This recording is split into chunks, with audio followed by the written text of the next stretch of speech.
नमस्कार, हमारे साथ जुड़े हैं राकेश हांडू जो जेडीयू के स्पोक्सपर्सन है और कहीं न कहीं बेबाकी से जो है वो बात रखते हैं। हांडू साहब आज नेशनल कॉन्फ्रेंस के बड़े नेता ये कह रहे थे, कहीं न कहीं कश्मीरी पंडित जो है वो घर वापस नहीं जा सकता। आखिरकार क्यों ये बोला बोला उन्होंने? इस पर आपका क्या कहना गुलशन जी, आज 19 जनवरी 2026 है।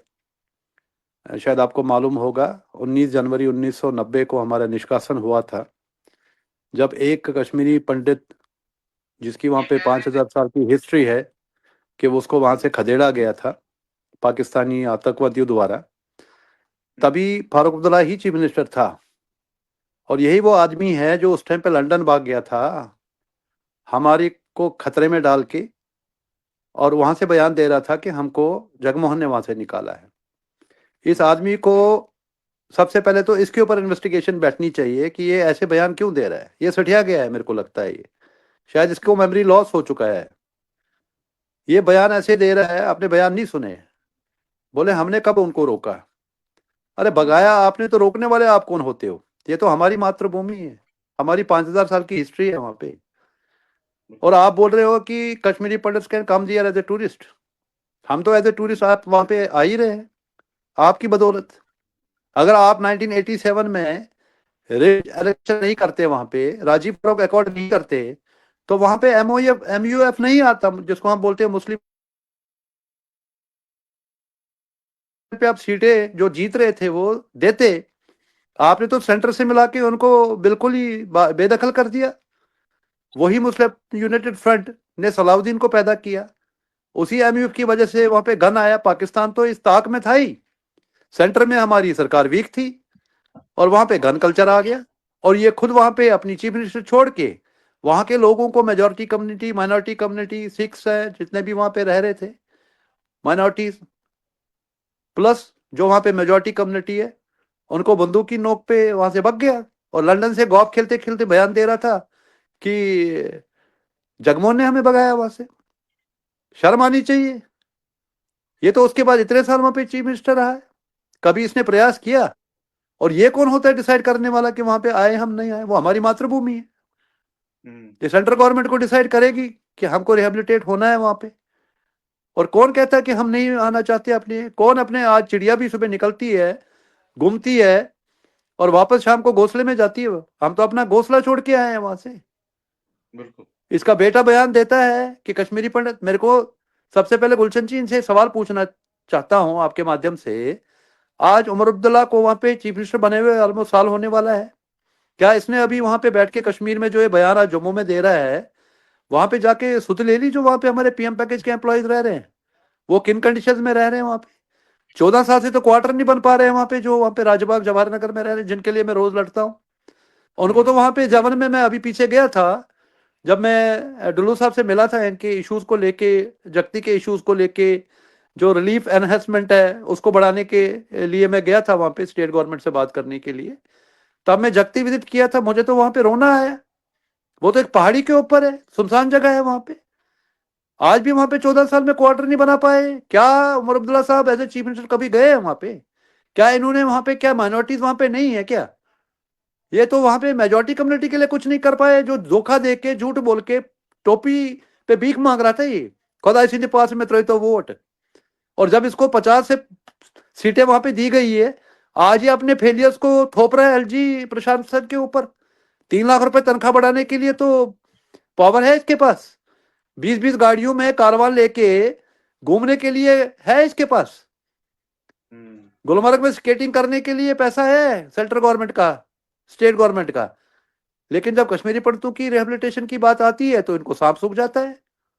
जब इसको 2014 में पहली बार बीजेपी सरकार आई थी, राजनाथ सिंह जी हमारे होम मिनिस्ट्री थे, उन्होंने इनको एक लेटर लिखा था। आप गूगल कर सकते हैं, जो जो मुझे देख रहे हैं वो गूगल कर सकते हैं। राजनाथ सिंह जी ने पहले ही जो मैनिफेस्टो में था रिहेबिलिटेशन ऑफ कश्मीरी पंडित्स, उसके बाद में राजनाथ सिंह जब होम मिनिस्टर थे, उन्होंने इनको एक लेटर लिखा था कि आप वहां पे लैंड आइडेंटिफाई करो। कुछ बजट एलोकेशन हुई थी कि इनको हम रिहेबिलिटेट करेंगे वहां पे। ये तो तब वहां पे लैंड नहीं एलोकेट कर पाए। ये किस किस की दुहाई दे रहे हैं? शर्म आनी चाहिए ऐसे लोगों को। कैसे बयान दे रहे हैं आज की डेट में? आज 19 जनवरी को हमारे जख्मों के ऊपर नमक छिड़क रहे हैं, और हमारे कातिल तो ये है नेशनल कॉन्फ्रेंस और पीडीपी। और दूसरी आज पता नहीं कहाँ उसको सांप सूख गया महबूबा मुफ्ती को। उसके बाप ने तो 1986 में अनंतनाग में रॉइट्स करवाए, दंगे करवाए, कश्मीरी पंडितों के मंदिर जलाए गए, घर जलाए गए, और उसके बाद वो वहां से भाग गया और बिहार से इलेक्शन जीत के आ गया वो, क्योंकि उसको पता था कश्मीर में म्यूनसिपलिटी इलेक्शन नहीं जीत पाएगा वो, और देश का होम मिनिस्टर था उस टाइम जब ड्रामा किया गया था रूबिया शहीद का और खूंखारा का आतंकवादियों को छोड़ा गया था, जिन्होंने उसके बाद में कत्लेआम किया वहां पे, माइनॉरिटी को भी मारा, मेजोरिटी को भी मारा, अत्याचार किए इन लोगों ने वहां पे। ये तो दोनों दोषी हैं, इनको तो सबसे पहले इनके ऊपर इंक्वायरी बैठनी चाहिए जो ये बयानबाजी कर रहे हैं, इनको तो बेदखल करना चाहिए, तो एक्सपोज हो चुके हैं आज की डेट में। जी गुलशन जी। लेकिन हांडू साहब इसमें दो चीजें यहाँ देखी जा रही है ना, बयानबाजी हो रही है, स्वाद लगाया जा रहा है, लेकिन कुछ कर नहीं पा रहे। देखिए, जो आपने भी बात बोली मैं भी वही बात बोल रहा हूँ। अगर ये सही होते, 1 साल हो चुका है, इन्होंने जगती माइग्रेंट कॉलोनी में विजिट नहीं किया, ना परखू में गए, ना ये मुट्ठी कैंप गए। वोट मांगने अपने लोग भेज देते हैं, इनके लोग जाते हैं, वोट ले लेते हैं। जब उस वोट, देखिए अगर जम्मू में कश्मीरी पंडित रह रहा है तो आपका काम है ना उनको देखना। गुलशन जी, वही विडंबना है कि आज अगर उमर अब्दुल्ला फारूक अब्दुल्ला आज नेशनल कॉन्फ्रेंस की वहां पे मीटिंग कर रहे हैं और ऐसी बयानबाजी कर रहे हैं जिसको हम कंडेम करते हैं, आज ये जो वहां पे प्रोटेस्ट कर रहे हैं हमारे कश्मीरी विस्थापित, जिनके ऊपर कल नगरोटा के आसपास आपने भी देखा होगा, आपने भी कवर किया, लाठीचार्ज हुआ, एक आदमी वहां पे फ्लाईओवर से नीचे गिर गया जो अभी बेचारा हॉस्पिटल में है। क्या उसको देखने गए हैं क्या ये लोग? जाके उसकी सुध लेने गए हैं क्या? क्या वो कश्मीरी नहीं है? क्या वो इनको दर्द नहीं होता है? क्या वो इनका बच्चा नहीं है जो एक वहां पे बेचारा कल पुलिस की लाठीचार्ज की वजह से नीचे गिर गया? और आप भी गए थे भागते भागते जब मेरी आपसे 11 बजे बात हुई, क्योंकि न्यूज आ गई थी कि शायद किसी की डेथ हो गई है वहां पे, आप भी कवर कर रहे थे। उसके बाद आप हॉस्पिटल पहुंच गए रात को एज ए मीडिया पर्सन, क्योंकि आप हमेशा समाज के लिए खड़े रहते हो, जिसके लिए मैं आपको समाज की तरफ से गुलशन जी बहुत बहुत धन्यवाद करना चाहूंगा। आप कवरेज कर रहे थे क्योंकि मैं क्लोजली मॉनिटर कर रहा हूँ। आज रंजन जोशी जो हमारे पीएम पैकेज का एम्प्लॉय है उसको मैं सल्यूट करता हूँ, जो हर बार कोई ना कोई मुसीबत आती है समाज के लिए सबसे पहले वो पहुंचता है वहां पे। ये गए उसको देखने के लिए कि उसका मेडिकल ट्रीटमेंट हो रहा है क्या। ये 19 जनवरी तो निकल जाएगा, कल तो 20 जनवरी आएगा, 36 साल हो गए निष्कासन में। उस आदमी का क्या है जिसकी दोनों टांगे टूटी हुई है, जिसके ऑलरेडी टांग में वो डला हुआ रॉड डली हुई है, क्या उसका हाल होगा? दोनों टांगे दोनों हाथ। क्या उसको देखने गए उमर अब्दुल्ला साहब या हमारे जो चौधरी साहब आज बयानबाजी कर रहे हैं तो जम्मू के ही हैं? जाते ना गाड़ी उठा के देखने के लिए। क्या वो इनका कश्मीर से बिलोंग नहीं करता है क्या वो? क्यों नहीं इंक्वायरी बिठाई गई कि ये जेके पुलिस वालों ने एक पीसफुल प्रोटेस्ट जो हो रही थी वहां पे अपना रोष, ये तो डेमोक्रेसी में हर आदमी को राइट है, हमारा कॉन्स्टिट्यूशन कहता है कि पीसफुल प्रोटेस्ट को किसी, क्या वो पत्थरबाजी कर रहे थे वो? क्या वो गाड़ियां तोड़ रहे थे वहां पे? क्या वो आगजनी कर रहे थे क्या वो? क्या ये चाहते हैं कि कश्मीरी पंडित इस जो हमने 90 में नहीं किया वो आज करे 36 साल के बाद? क्या ये सरकारें चाहती है जम्मू कश्मीर में क्या हम लोग वापस वही चीजें करें? जब यहाँ पे सिद्धू बॉर्डर पे सरदारों ने 1.5 साल तक बिल का विरोध किया था, कैसे घुटने टेक दिए थे सेंट्रल गवर्नमेंट ने वो बिल वापस करने के लिए। जब शाहीन बाग में प्रोटेस्ट हुआ था, इतने साल चला वहां पे तो रूट ही डाइवर्ट हो गया था। हमने तो ऐसा कुछ किया नहीं, हम तो पीसफुली कल वहां पे हमारे बच्चे, वहां पे हमारी औरतें, हमारी बहनें, हमारे बुजुर्ग वहां पे प्रोटेस्ट कर रहे थे, अपना रोष व्यक्त कर रहे थे कि 36 साल हो गए हमें को, कोई सरकारें हमें नहीं पूछ रही है, उनके ऊपर आपने लाठीचार्ज कर दिया। ये बहुत बड़ी शर्म की बात है। मैं as a Kashmiri Pandit, as a spokesperson JDU इस चीज को मैंने कंडम भी किया है। आज मैंने फेसबुक पे डाला है, मैंने हर जगह पे भेजा है, मैंने आज जहां जहां इंटरेक्शन की है, मुझे दुख है कल से। एक पीसफुल समाज जिसने कभी पत्थर नहीं उठाया, जिसने कभी बंदूक नहीं उठाई, वो वहां पे प्रोटेस्ट कर रहा है। क्या वो मांग रहा है? वो उसने क्या मांग लिया आपसे? रोम मांग लिया क्या? क्या हमने तो नहीं बोला पाकिस्तान से, हम तो अपने देश में खंडित है क्योंकि हम कश्मीरी पंडित है। शर्म आनी चाहिए फारूक अब्दुल्ला, उमर अब्दुल्ला को, जो चौधरी साहब हमारे डिप्टी सीएम है। मैं अभी भी उनको बोलता हूं, अगर आप में कोई भी इंसानियत बची, आप जाइए उनसे बात कीजिए। जगती में वो प्रोटेस्ट कर रहे हैं पिछले 3 दिन से, क्या डिमांडें हैं? आप जाके देख लीजिए जगती में क्या हाल हो रहा है, किस कंडीशन में लोग रह रहे हैं। दीवारें गिरने वाली है वहां पे, पानी के से हमारे एक बच्चे की वहां पे डेथ हो गई है। किस मिजरेबल कंडीशन में आपने उठा के उनको वहां पे रख दिया है वहां पे? कभी आपने उनका उनकी सुध ली है? कश्मीर की तो बात छोड़िए, आप तो दरबार में, तो आप दरबार में जम्मू करने के लिए तो आपके पास पावर है, आप अपने दरबार में तो जम्मू कर दिया, बहुत अच्छी बात है। आप जाइए जगती में जाके, TR3 में जाइए, वहां पे जितने भी हमारे माइग्रेंट कैंप है जाके देख लीजिए, मिलिए उन लोगों से, बात कीजिए। आप तो सीएम हो आज हांडू का, आपकी साहब, रिस्पॉन्सिबिलिटी है, हांडू हर साहब, सिटीजन की रिस्पॉन्सिबिलिटी है आपकी। हांडू साहब, जी गुलशन यहाँ जी। पर चीफ नहीं आ सकता। जी गुलशन जी, सुना नहीं मैंने, बीच में कट हो रहा था। मैं चीफ सेक्रेटरी जगती माइग्रेंट कॉलोनी में आ सकता है, लेकिन चीफ मिनिस्टर नहीं आ सकता। मैं वही तो बोल रहा हूँ ना कि चीफ मिनिस्टर अगर बोल रहा है कि इतनी हमारी संवेदनाएं बता रहा है आज की डेट में, इसका बाप भी और ये भी और इनका डिप्टी सीएम भी, आप जाते ना वहां पे, बात करते ना उन लोगों से, भैया आपकी क्या डिमांड है, आपके क्या इश्यूज है। जी, दस चलिए, 2018 से तो जो एनहेंसमेंट है रिलीफ की, उसके लिए बात करते ना सेंट्रल गवर्नमेंट से। वो तो की ही नहीं आपने सकते, जेएंडके कोई बात नहीं। जेएंडके से कुछ फंड देते हैं ना, जो आप लाखों रुपए करोड़ों रुपया सेंटर से पैसा लेते हो, वो कहाँ जाता है? आपके घरों में जाता है, आपकी जेबों में जाता है। ना मेजोरिटी कम्युनिटी को मिल रहा है उसका बेनिफिट, ना माइनॉरिटी कम्युनिटी को मिल रहा है बेनिफिट। आज आप के अपनी आज सियासत के चला वक्त रहे हो, आप ही ने तो हांडू लूटा साहब, है। जी हांडू साहब, आज के वक्त में 8 घंटे से ज्यादा की कटिंग है जगती माइग्रेंट कॉलोनी में।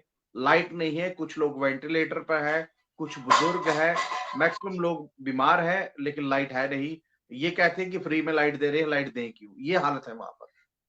गुलशन जी, इसके अलावा मैं बड़ा हैरान रह गया था, कुछ दिन पहले मैंने देखा, अभी अलॉटमेंटें हुई है, पोजीशन नहीं मिली है पीएम पैकेज एम्प्लॉयज को कश्मीर में। एक सर्कुलर निकल रहा है इससे पहले कि वो जमन में शिफ्ट करेंगे, कि आपको बिजली का बिल भरना है। किस बात का बिजली का बिल भरना है भैया, आप मेरे को बताइए जरा। वो तो ट्रांजिट कैंपों में रह रहे हैं, वहां पे बिजली का बिल क्यों भरेंगे वो? उन्होंने तो अपने 5-5 मंजिल कोठियां छोड़ी थी वहां पे 90s में, वो भी अब्दुल्ला परिवार और मुफ्ती परिवार की वजह से। आज किस बात की, जिनकी बेचारों ने मल्टीनेशनल कंपनीज की जॉब्स छोड़ी क्योंकि उनको प्यार था कश्मीर से, वो वापस गए हैं वहां पे, मैं उनको सल्यूट करता हूँ, मैं कहता हूँ वो हमारे ब्रांड एम्बेसडर है। वो वहां पे सुखी रहेंगे, वो वहां पे कंफर्टेबल रहेंगे, तब मैं सोचूंगा। तब बाकी लोग जो हमारे दिल्ली एनसीआर में रह रहे हैं या दुनिया के अलग अलग कोनों में रह रहे, तब वो सोचेगा ना कश्मीर जाने के लिए। हम्म। पीएम पैकेज के अलावा हमारी वहां पे माइनॉरिटीज रह रही है जिन्होंने कश्मीर कभी नहीं छोड़ा, या कुछ लोग जो अपने लेवल पे वापस वहां पे गए हैं, क्या इन्होंने कभी उनको बुलाया? कोई वहां पे सेल बनाया? कोई पुछवाल है उनकी? आज मुझे बताइए कि आज एनसी है पावर में वहां पे, क्या इन्होंने, जैसे पीछे फारूक अब्दुल्ला चीफ मिनिस्टर बने थे, इन्होंने वहां पे विजय बकाया जी को एमएलसी बनाया, इन्होंने किसी कश्मीरी पंडित को रिप्रेजेंटेशन दे दी? हमें तो लॉलीपॉप दिया गया था कि जब वहां पे डिलिमिटेशन कमीशन आई थी, सीटों का बंटवारा हुआ था कि कश्मीरी पंडितों के लिए 2 सीटें रिजर्व रखी गई है, पीओजे के रिफ्यूजीज के लिए सीटें रह गई, कहाँ है वो सीटें? मैं तो स्टेट गवर्नमेंट से भी पूछना चाहूंगा, सेंट्रल गवर्नमेंट से भी पूछना, मैंने तब भी सवाल पूछे थे कि वो बाई इलेक्शन होनी चाहिए, नॉट बाई सिलेक्शन।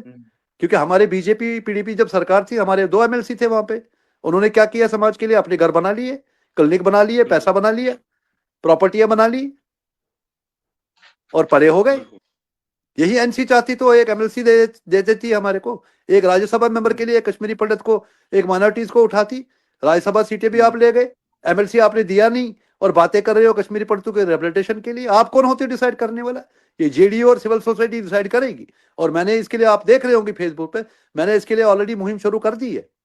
आज भी हमारे शाहीन साहब एलजी साहब से मिले हैं, उन्होंने वहां पे पीएम पैकेज वालों का इशू उठाया है, जिसके लिए वो बार बार पिछले जब से 3 महीने से जब एलजी साहब से मिल रहे हैं, हर मीटिंग में वो पीएम पैकेज के इश्यूज उठा रहे हैं वहां पे। मैं भी अभी आऊंगा जम्मू, मेरे को भी एलजी साहब से मिलना है। हमारे जो समाज के इश्यूज है वो हम डिस्कस करेंगे उनसे, उनके माध्यम से कोशिश करेंगे। अभी शाहीन साहब कुछ दिनों में मैं एक्सपेक्ट कर रहा हूँ दिल्ली भी आ रहे हैं, हम एमएचए से भी मिलेंगे, क्योंकि हमारे यहाँ दिल्ली में जो बेचारे 18 महीने से रिलीफ के लिए परेशान चल रहे हैं, उनको रेखा गुप्ता ने 3 अक्टूबर 2025 को अनाउंसमेंट कर दी थी कि उनको अब जो भी है एक बार उनको रिलीफ रिलीज की जाएगा। और हम धक्के खा रहे हैं आज की डेट में इसी बीजेपी सरकार के ऊपर, सेंट्रल गवर्नमेंट के ऊपर। हम कि कौन सा मंत्री संतरी है जिससे हमारी डेलीगेशन नहीं मिली है? मेरे को लगता है 2014-2000 के बाद जब बीजेपी सरकार आई है, जिससे हमारी ज्यादा उम्मीदें थी, सबसे ज्यादा यातनाएं तो बीजेपी सरकार में मिली है हमको। चाहे वो जम्मू हो, रोज कोई ना कोई फरमान निकलता है, रोज कोई ना कोई नई नोटिफिकेशन निकलती है। हम लोगों को तो इन्होंने चलिए आंडू साहब निचोड़ दिया है, जी, परेशान बिल्कुल कर बिल्कुल रखा है, मेंटली टॉर्चर छोड़ रखा गया है, हम तो डिप्रेशन के शिकार हो चुके हैं। जी चलिए गुलशन जी। आंडू साहब, जी हांडू साहब, चलिए बहुत बहुत धन्यवाद मेरे साथ बात करने के लिए। जो नेशनल कॉन्फ्रेंस के बड़े नेता आज कुछ बोलते हुए नजर आए, राकेश हांडू साहब ने पूरा जवाब दिया और ये पूछा कि आप कौन होते हैं हमें ये कहने के लिए कि हम कश्मीर आएंगे। ये नहीं कहा सरकार ने कि रिहैबिलिटेशन की जाए, वन टाइम सेटलमेंट की जाए, ये चीज बोलते हुए नजर नहीं आए ये लोग। चलिए हांडू साहब, बहुत बहुत धन्यवाद। बहुत बहुत धन्यवाद गुलशन जी आपका।